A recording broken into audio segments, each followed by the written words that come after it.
Okay, the film class we're doing is really straightforward.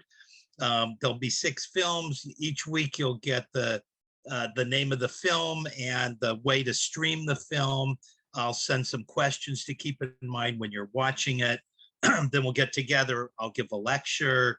Hopefully you wake up after the lecture, and then we get to a good discussion.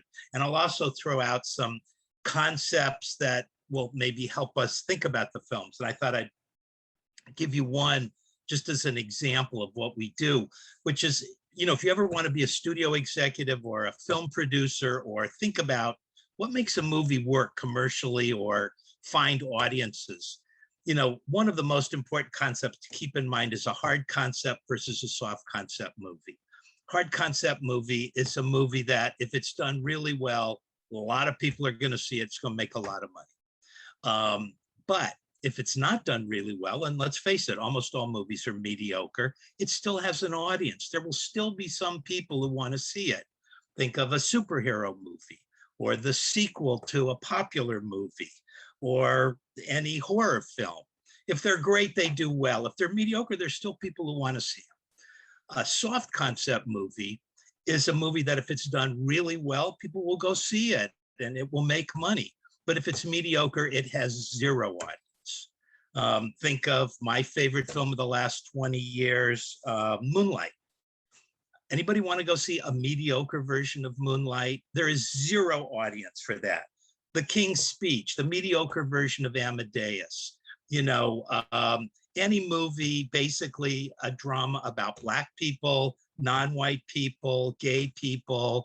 If those movies aren't fantastic, they have zero audience. And the dilemma here is that for most of us, the movies that we like so much are soft concept movies, but those are the hardest to do and the most risky. And these concepts, though, can be very helpful in thinking about what makes movies work with American audiences. And give you an example of how I use this when at one point I got the script for Back to the Future, which some of you may have seen. It's a story of Michael Fox has to go back into the past to make sure his parents stay together so that he can be born. Hard concept movie. I looked at this movie and I thought, this sounds like a gimmick, like an episode from The Twilight Zone. And Michael J. Fox, who's 4'1" and is cute and cuddly on TV, how is this guy going to work on a 70-foot screen? He's not. And with my infinite wisdom, I passed on a multi-billion-dollar franchise, such as my knowledge and understanding of how films work. But I'll just tell you one quick other story, which is a friend of mine named Peter, trying to cheer me up after I wanted to jump out a window, talked about how Daryl Zanuck Jr. and David Brown, big Hollywood producers, came to him and said, we've optioned a new book, and it's about this sort of beach community, summer community, and it gets attacked by a shark. And it's called Jaws. And they told him the story of Jaws, and Peter said, oh, that's interesting. Let me ask you a question. This shark, is it bulletproof?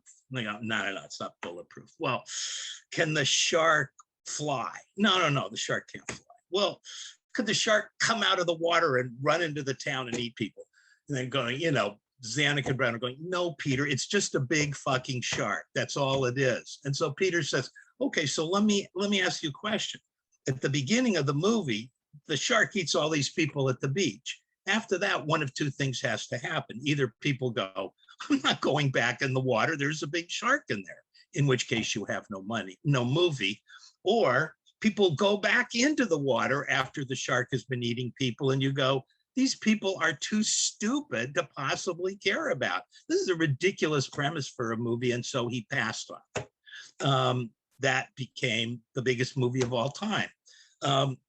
The moral to the story is, yes, Peter made a worse pass than I did, but I passed on a multi-billion-dollar franchise, which means you should think twice about taking a class from me. And I would further add that if you can only take one movie class, you should take Michael's. Michael Fox is the best movie teacher I have ever seen. But if you're going to take 2 movie classes, I really hope you'll give our class a try. And thank you very much. And Thank you to Ollie.